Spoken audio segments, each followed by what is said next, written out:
सद्गुरु ज्ञानेश्वर महाराज श्री जगद्गुरु राम महाराज श्री संत एकनाथ महाराज सर्व संतान की सर्वमार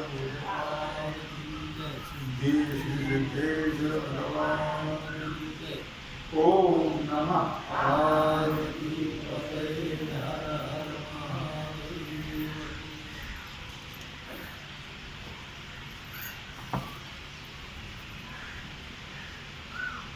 म्हणून प्रवृत्ती आणि ये ओझे निघे मती अखंड चित्तवृत्ती आठवी। भगवान सिद्धेश्वराच्या आश्रमात श्री रुक्मिणी पांडुरंगाच्या चरणाजवळ बसून श्री सद्गुरु ज्ञानेश्वर महाराज श्री जगद्गुरु तुकाराम महाराज श्री संत एकनाथ महाराज यांच्या चरण सानिध्यामध्ये आपण सर्वजण मिळून महान परंपरा ज्ञानेश्वरी या ज्ञानेश्वरीच्या 12व्या अध्यायाच्या 131व्या ओळीचा आपण विचार करतो आहोत। विषय आहे कर्म। म्हणून प्रवृत्ती आणि निवृत्ती ये ओझी निघे मती अखंड चित्तवृत्ती आठवी। महत्वाचे शब्द प्रवृत्ती आणि निवृत्ती।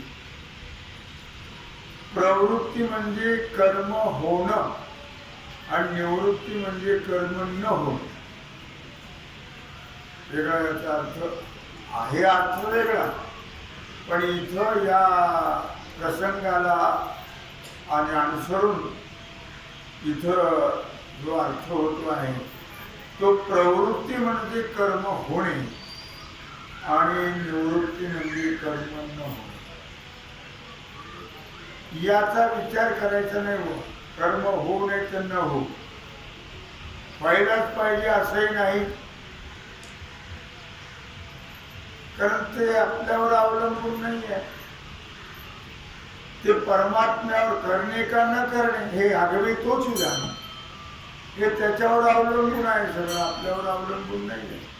म्हणून त्याचा बोजा आपल्या बुद्धीच्या ठिकाणी घ्यायचा नाही। अखंड चित्तवृत्ती आठवी माते ही ओझे निघे मते, हे होणं न होणं याचं बोजा आपल्या बुद्धीच्या ठिकाणी धारण करायचा नाही। मग आपली जी चित्तवृत्ती आहे, आपली जी बुद्धी आहे, आपलं जे मन आहे ते आठवी माते। मग त्या मनाने चित्ताने वृत्तीने भगवंताचं स्मरण करत राहावं। बाकी काय जसं व्हायचं तसं होईल, आणि भगवंताचं स्मरण करत राहिलं तर चांगलंच होणार, वाईट होणारच नाही करता। भगवंताच्या चिंतनाला फार महत्व आहे। दुःखात निवृत्त होऊन सुखप्राप्तीच होईल। नामाच्या चिंतने 12 वाटा पळती निघणे, नामस्मरणाने दुःख निवृत्त होईल भगवत चिंतनाने। म्हणून आपली चित्तवृत्ती आहे ती उभं केव्हा तरी पूजेच्या वेळेस किंवा संध्याकाळी झोपतानी वगैरे असं नाही। अखंड चित्तवृत्ती हा शब्द फार महत्वाचा आहे। अखंड आठवी माते, अखंड आपल्या चित्तवृत्तीने माझं स्मरण करा, आठवण कर। केव्हा तरी नाही, त्याला काही बंधन नाही, त्याला काही काय लोक आहेत यांना सांगितलं तर ऐकतही नाही, बरोबर केल्याशिवाय राहत नाही। इथं काय चाललं तेही कळत नाही।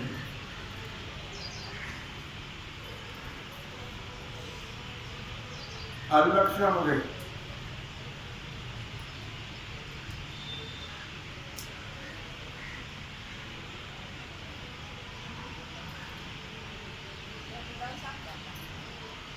अखंड चित्तवृत्ती आठवी माते। अखंड चित्तवृत्तीनं माझं स्मरण करायचं. आपण याचा विचार काल थोडाफार केलेला आहे. 18व्या अध्यायात याचा विचार आलेला आहे ज्ञानेश्वरीचा. तैसे सर्वस्वी कर्मानुष्ठी 18व्या अध्यायातली ओळी 590, 91, 92, 93, 94. तैसे सर्वस्वी कर्मानुष्ठी परिफळ नसुये दिठी. नेहमी भगवान सांगतात लक्षात ठेव, तरी माणसाच्या लक्षात राहतच नाही. काय म्हटलं? तैसे सर्वस्वी कर्मानुष्ठी.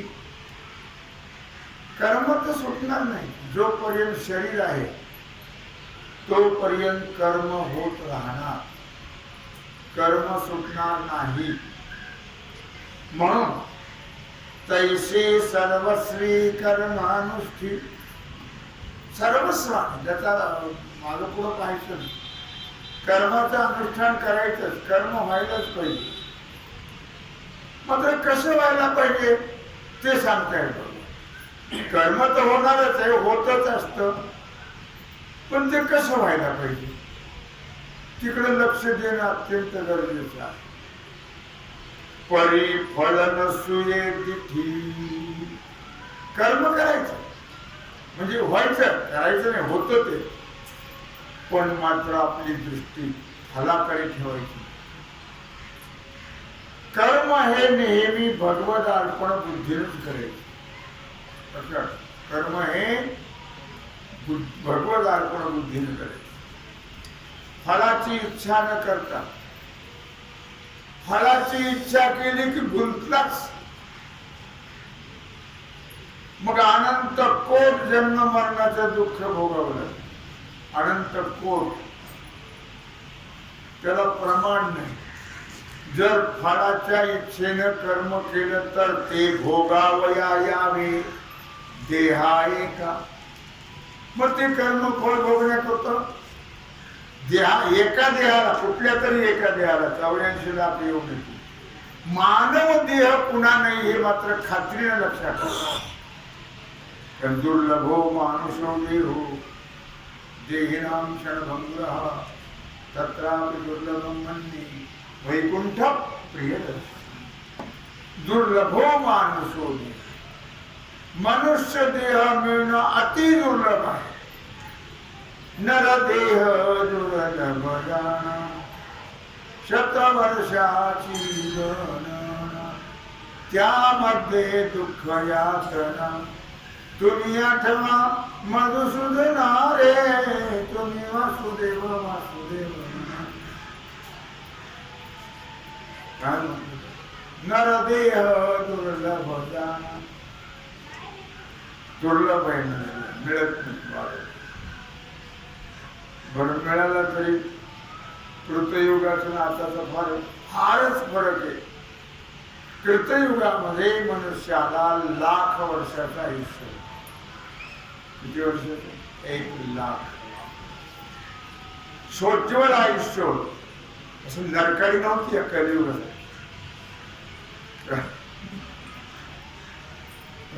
आता तरी साधू संतांनी वर्णन करून ठेवलं. पोषणा ही पायचारी मनुष्य परी. बुलबुल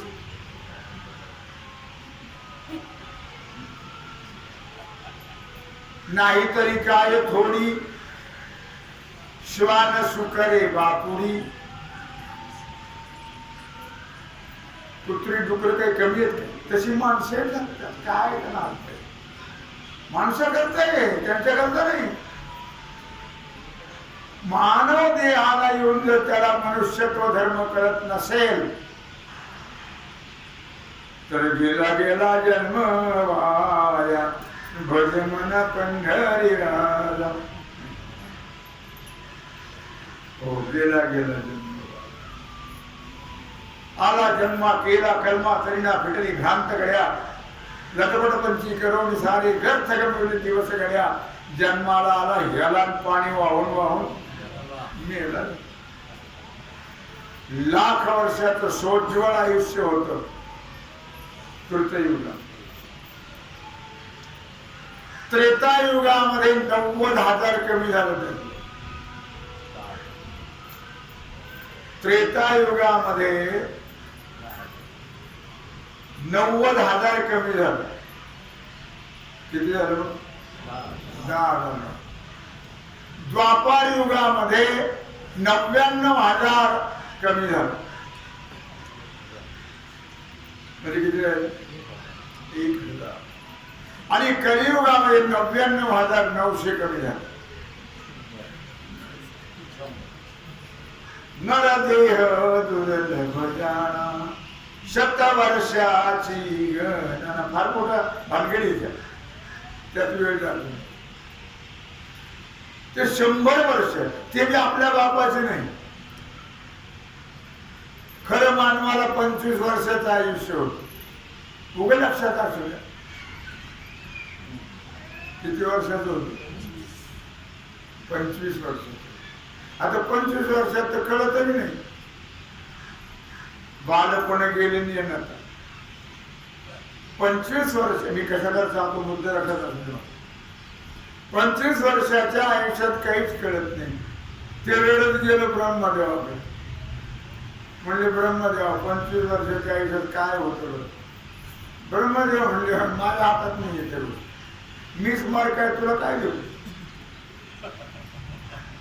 ब्रह्मपणाची भडसेना चुकती कुणाला आवडतीचे वळसे. म्हणजे मी मार काय तुला काय देऊ? माझ्या हातात काय नाही. तिथं होते एक बैल. तो बैल म्हटला हा काहीतरी करील, माणूस आहे, माझे 25 देऊन द्या. ब्रह्मदेवाच्या धर्मावर सोमवार करणारी फार माणसं आहेत. कसं आईची जीवर बाईची उदार. ब्रह्मदेवाने मोकळे मनात दिला तर काय पदर द्यायचे. 25 वर्ष बैलाचे. 25 पर्यंत काही कळतच नाही. 25 ते 50 आई म्हणते बा माझं लेकरू ना बैलासारखं कष्ट. अगं बैलच नाही, बैल नाही, बैलाचं आयुष्य घेत. काय आहे ते? बैलाचं आयुष्य. 25 ते 50 कष्ट कष्ट कष्ट कष्ट. झबाड्या झबाड्या दुनिया. टोप्या फिरवणं, ह्याची टोपी त्याच्या डोक्यात, त्याची त्याच्या डोक्यात, सगळ्याची आपल्या डोक्यात. जोडून या धन उत्तम व्यवहार आज फार क्वचित सापडतील. भ्रष्टाचार करणारे जास्त. 50 वर्ष असे गेले हमाली करत करत करत. मग पुढे त्या 50 वर्षात फार भानगडी. पोरण स्वरण शिक्षणात भानगडी लावून लग्न. इतकी हमाली इतकी हमाली इतकी हमाली, त्याला प्रमाणच नाही. लेकरू माझं बैलासारखं कष्ट करत. बैलच तो बैलच नसला तरी झाला. ती बाई आल्यावर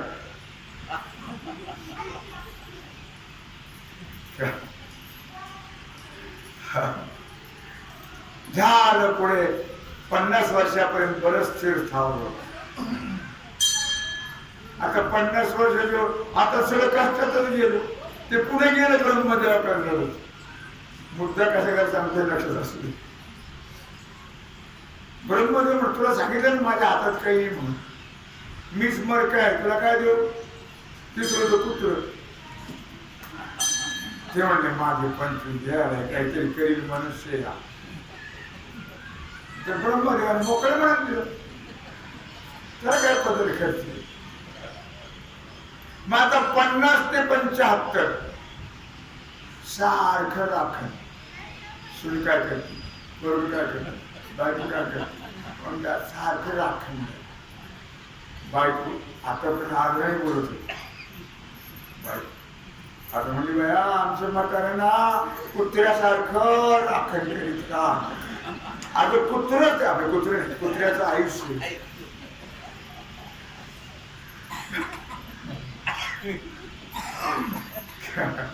राखणदारी सारखी राखणदारी. देवाचं भजन नाही, चिंतन नाही, काही राखंड. आता 75 वर्ष गेले का राखंड, कष्टातून राखंड. आता मलाही चालू पुन्हा गेलं ब्रह्मदेव. ब्रह्मदेवान तीनदा सांगितलं की माझ्या हातात काही तू ह्याला माझ्याकडे पुन्हा. आणि म्हणजे आता खरं तर विश्रांतीचा काळ आहे. कशाची विश्रांती? मातीची विश्रांती. माझ्या हातात काही तेवढं घुबड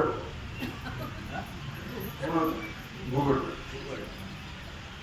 घुबड म्हणून माझे त्या 25 हा काहीतरी करीन. मग घुबडाचं आयुष्य त्याला दिलं. त्याला झोपच नाही. घुबडावर झोप. आता तुझ्या म्हातारा घुबडासारखं सारखं जागत. अगं घुबड आपल्या घुबड नाही, घुबडाचं आयुष्य. बरं जप पण करतो तो, जप पण त्याचा जप वेगळा. कुणाचा 3 अक्षरी, कुणाचा 2 अक्षरी, कुणाचा 5 अक्षरी, कुणाचा 6 अक्षरी, कुणाचा 12 अक्षरी, कुणाचा याचा 16 अक्षरी. मोजा म्हणतो तसं म्हणतो.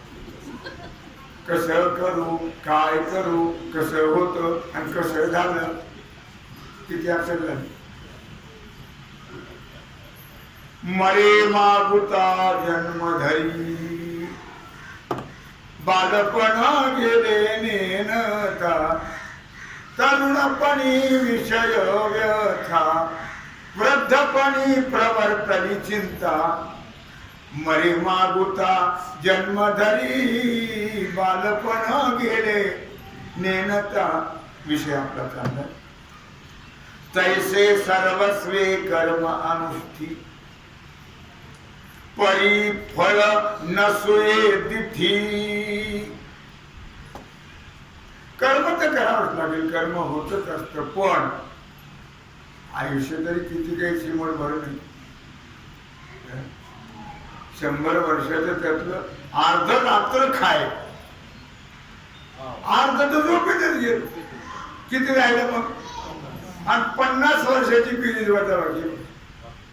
आता 50 वर्षात काय काय करावं आहे वेळ.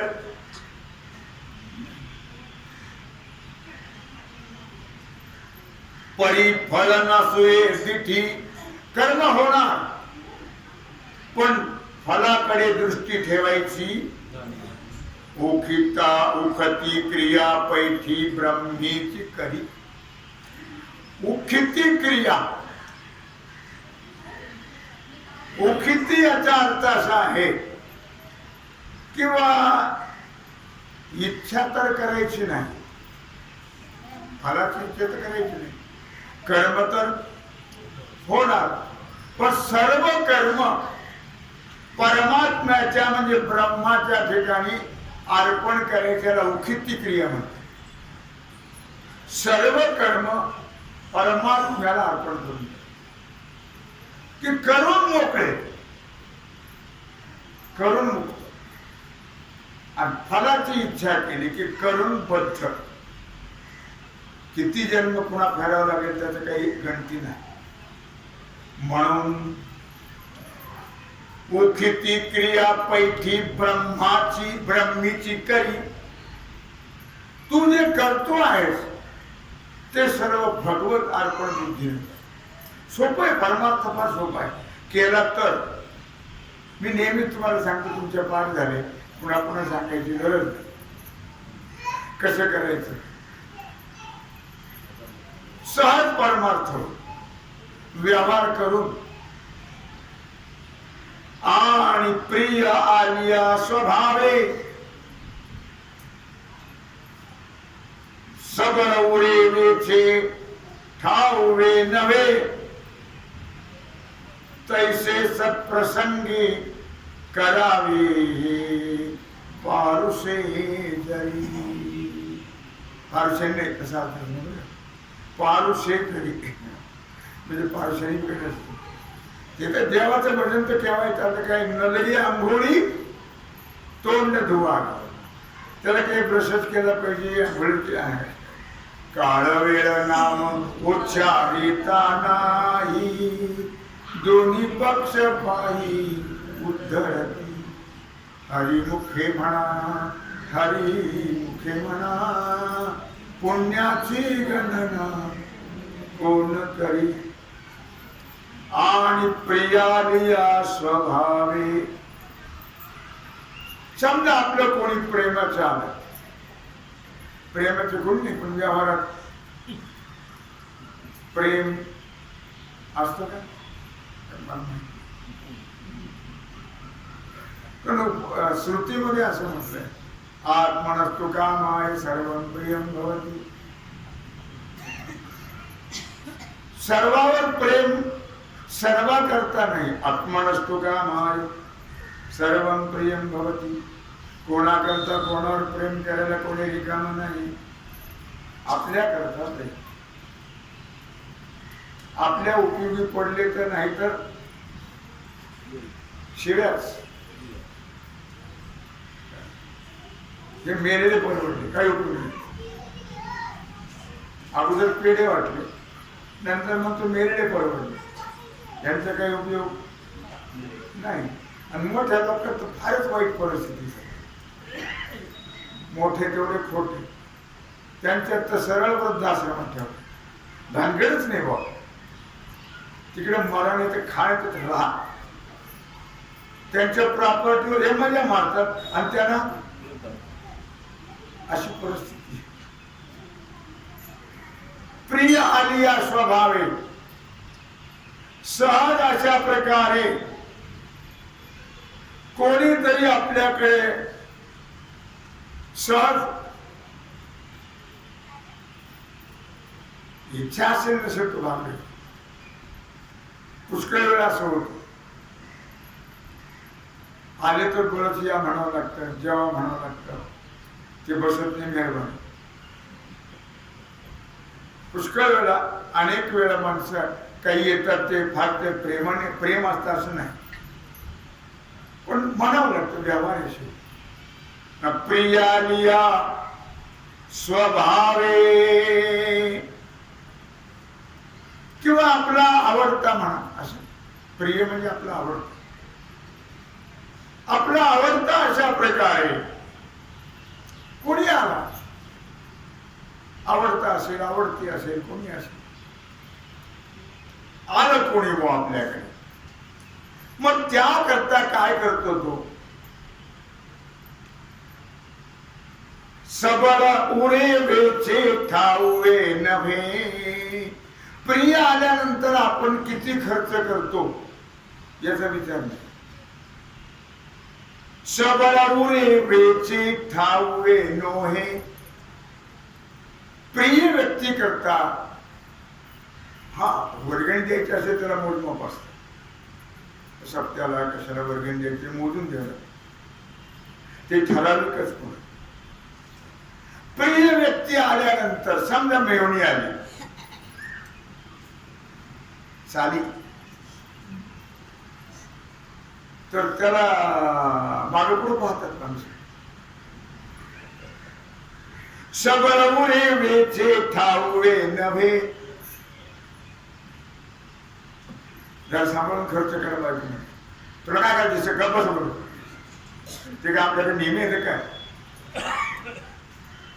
सबळ उरे वेचे ठाऊवे नव्हे. तो त्याचा विचार करत नाही. खर्चाचा सगळी सामग्री गेली तर चालेल, पण आपलं नाव राहिलं पाहिजे असं वाटलं पाहिजे. काय खरं पाहुणे आपली पाहुणचार केला, काय शान राखली आपली, सगळं जायना केलं. पण काय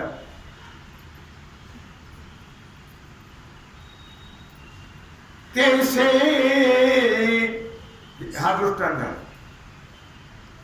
तैसे आता सिद्धांत, अर्धवट दृष्टांत अर्धवट सिद्धांत. तैसे सत्प्रसंगी करावे पारुषे जरी. बस त्याप्रमाणे सत्प्रसंगी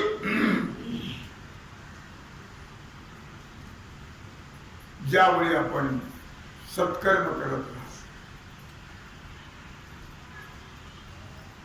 त्यावेळी आपल्याला राहील की नाही याचा विचार करायचा नाही.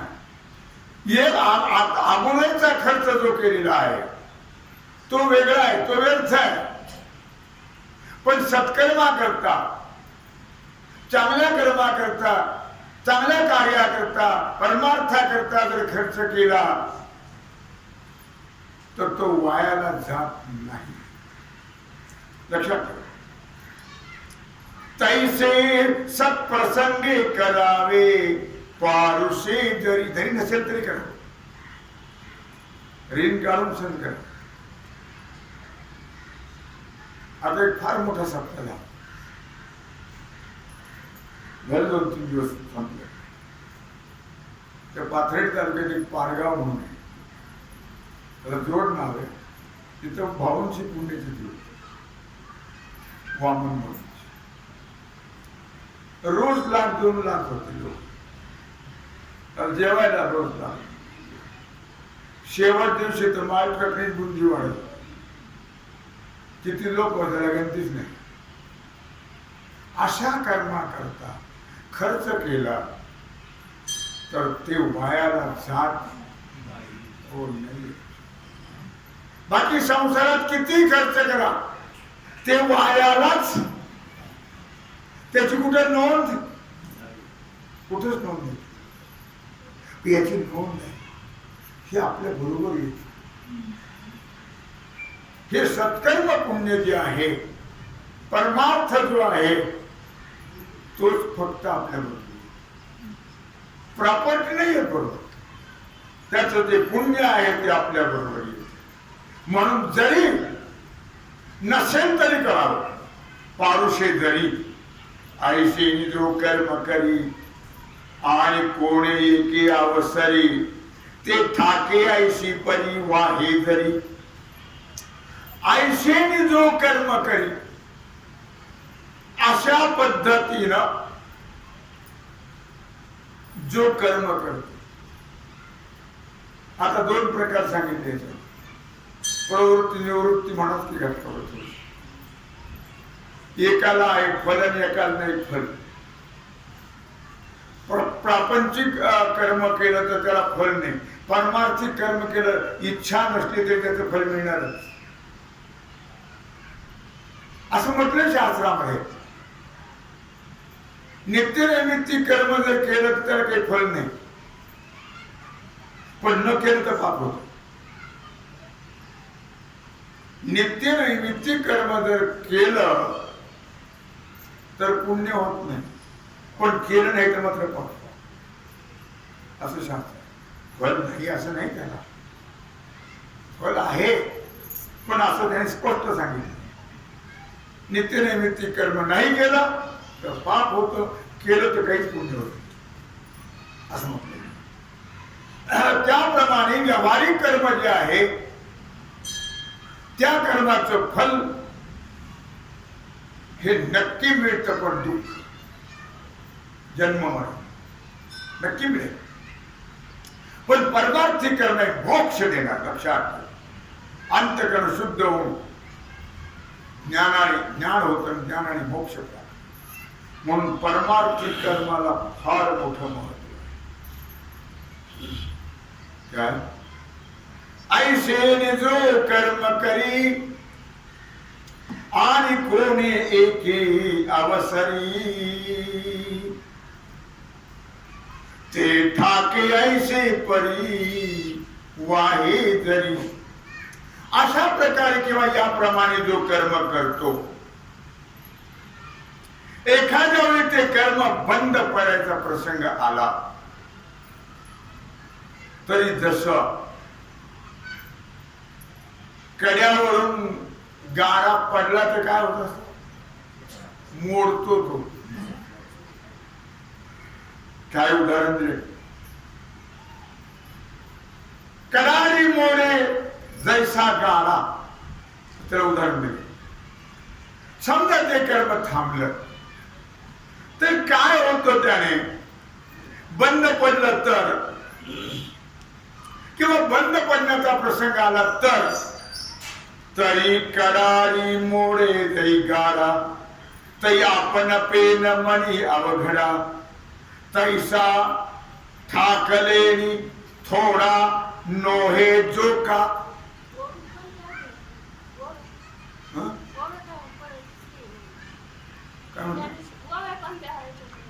हा ह्या ओव्या का 18व्या अध्यायात सुरुवातीला सांगितलं 18व्या अध्यायात 18व्या अध्यायातल्या 590च्या पुढच्या 90 91 92 93 94 95 ज्ञानेश्वरी लक्षामध्ये तरी कडाडी मोडे गाडा जर बंद पडण्याचा प्रसंग आला तर काय होतं तो आपण पेन माणी अवघडा तैसा ठाकल्यानी थोडा नोहे जोका. अर्थात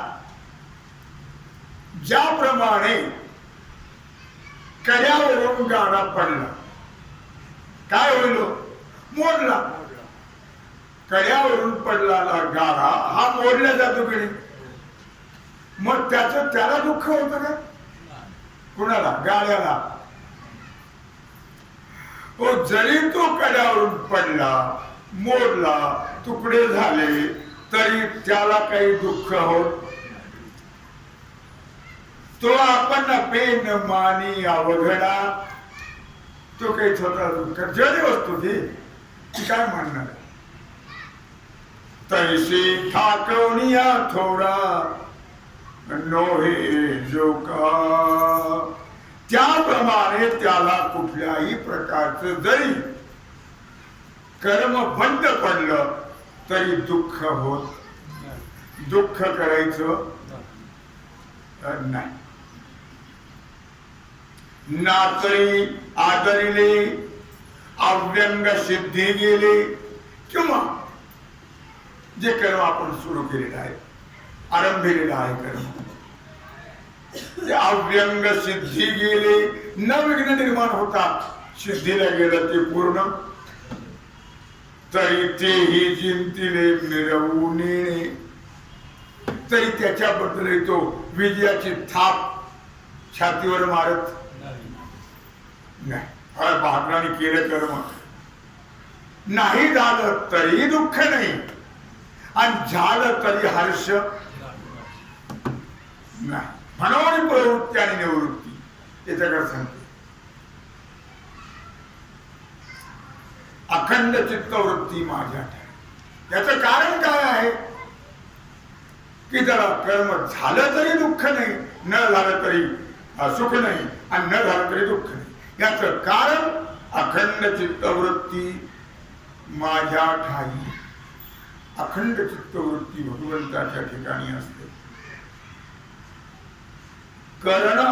कारण चित्त म्हणजे मन. मी सांगितलं तुम्हाला अंतःकरणाचे 4 भाग आहेत आणि ते कार्य परत्वे त्याला 4 नावं दिले. अंतःकरण एकच आहे पण कामानिमित्ताने ही 4 नावं त्याला दिलेली आहे.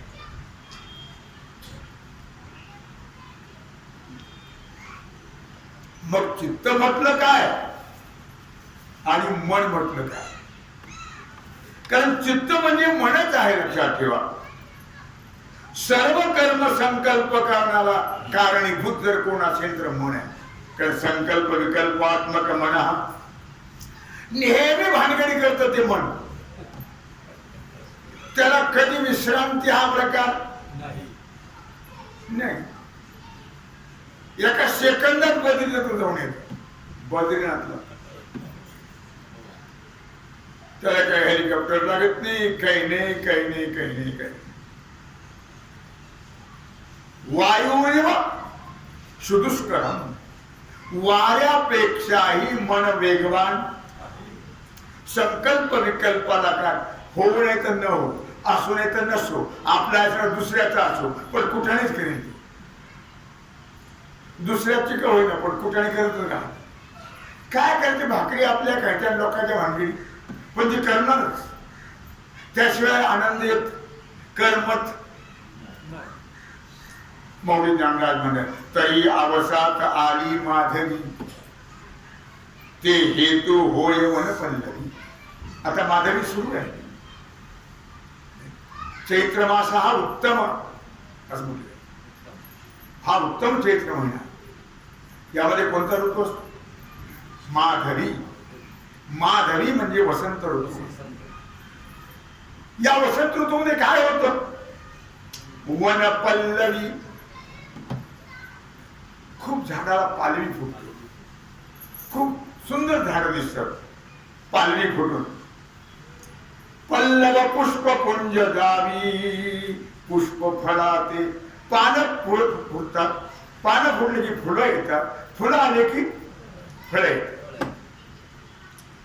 किंवा दुसरं उदाहरण आहे का वार्षिक आणि जे मेघ. आता पुढच्या महिन्यात वर्षा ऋतू चालू, वसंत ऋतू नंतर वर्षा. वर्षा ऋतू काय करतो? वार्षिक आणि जे मेघ.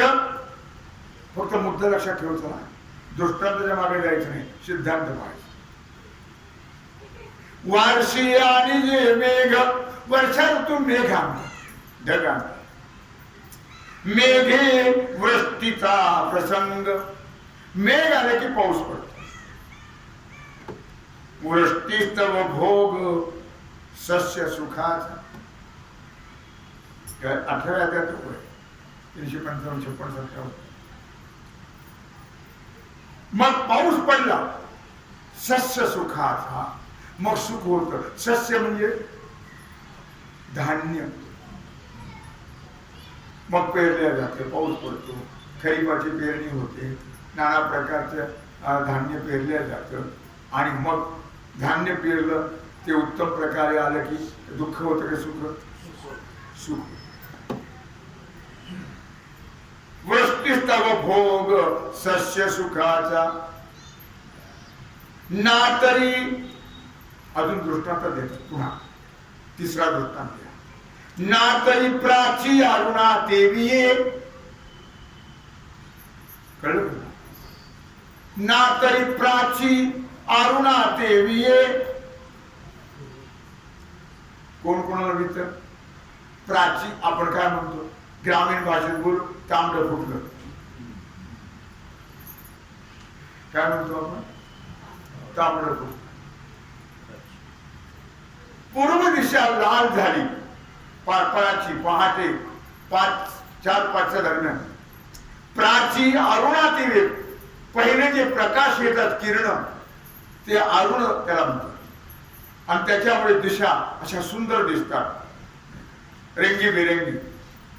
प्राची अरुणा देवीये अरुणे सूर्योदय होय. मग अगोदर ते किरण येतात आणि किरणाच्या मागून हळूच सूर्य येतो. सूर्य सगळा पाहे दिवो दैसा. आणि मग तो सूर्य पूर्णत्वाला प्राप्त झाला, पूर्ण वरती आला की सगळ्या जीवाचे व्यवहार सुरळीत होतात. दृष्टांत संपले, 3 दिले. आता सिद्धांत तैसे मन हेतू पांडवा. याच्याकडे हे कुठे होय कर्म संकल्प भावा. त्याप्रमाणे या दृष्टांताप्रमाणे अर्जुना हे जे मन आहे ते संकल्प विकल्प निर्माण करत राहा. आणि ते संकल्प लावी दिवा वाचेचा. नुसतं ते मनात येऊन राहत नाही. मनात आलं की वाचा दिठी कराशी ये. मौलिक काय म्हणते? नुसतं ते मनात राहत नाही. मग मनात संकल्प झाला की वाचा दिठी कराशी ये की सुरू झालं काय? हो.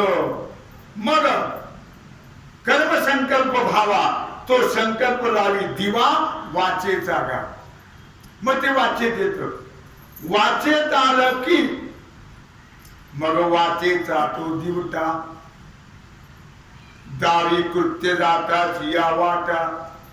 म्हणून तो वाच मनात येऊन थांबत नाही, मनातून वाचेत आलं, वाचेत येऊन थांबत नाही, मग ते हाताकडे जात. कृत्य जाताचा जो वाटा तेव्हा करता रे कामठा कर्तृत्वाचा आणि मग कर्तृत्व सुरू होत. ही एवढी क्रिया होती. संकल्प, वाचा, दृष्टी, हात आणि सुरू. मला मुद्दा एवढा सांगायचा याच्यात की ह्या ज्या गोष्टी होत आहेत, म्हणून प्रवृत्ती आणि निवृत्ती, ये ओझे नेघे मती, हा सगळा कुटाणा कशा करता केला माऊलीने?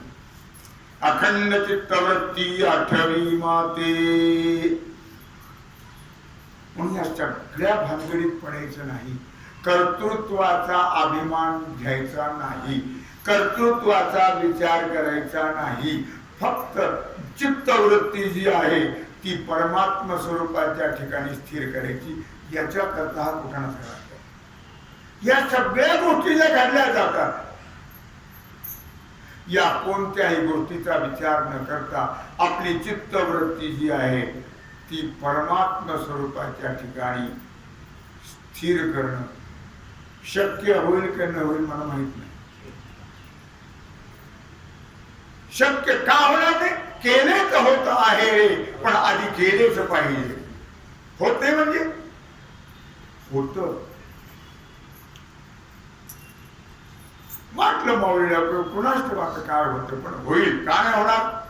केले तर होत आहे रे, पण आधी केलेच पाहिजे. परमात्मा स्वरूपाच्या ठिकाणी मन स्थिर झालं पाहिजे. होईल का तो विचार करायचा नाही, त्याची प्रार्थना करा भगवंताची. नेहमी तुम्हाला ते प्रमाणे सांगित असतो. देवाची प्रार्थना, चित्ती तुझे पाय डोळा पाठी ध्यान, माझे चित्त तुझे राहू तुझे पायी.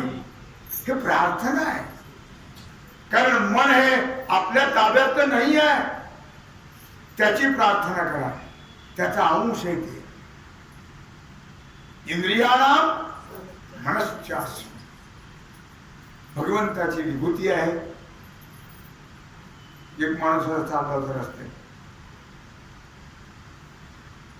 रस्त्याने चालला तर जे कुत्र धावत आले का त्याच्यावर जागल मालकाचे कुत्र. सकाळची वेळ होती, ते झोपलं घोंगडी मारून मालक, आणि ह्याचं आलं धावत त्या अंगावर. याने मोठ्याने ओरडलं, हे बाबा, अरे त्या कुत्र्याला आवर. त्याने काही केलं नाही, फक्त असं घोंगडी तोंड बाजूला केलं, उघडं केलं आणि बांड्या येऊ म्हटलं की ती गोंड वेळ पळालं. तसं हे मन आहे. त्याच्या नावे मारा हाका. जर तुम्ही त्याला विनंती केली, त्याच्या नावाने हाका मारल्या, तर आपली मनोवृत्ती निश्चितच परमात्मा स्वरूपाच्या ठिकाणी स्थिर झाल्याशिवाय राहणार नाही. म्हणून प्रवृत्ती आणि निवृत्ती, ये ओझे नेघे मती, अखंड चित्तवृत्ती आठवी माती. तेव्हा धरली सेवा भगवत चरणी समर्पित करून राहिलेला जो सेवेचा भाग आहे तो आपण पुंडरी श्री ज्ञानदेव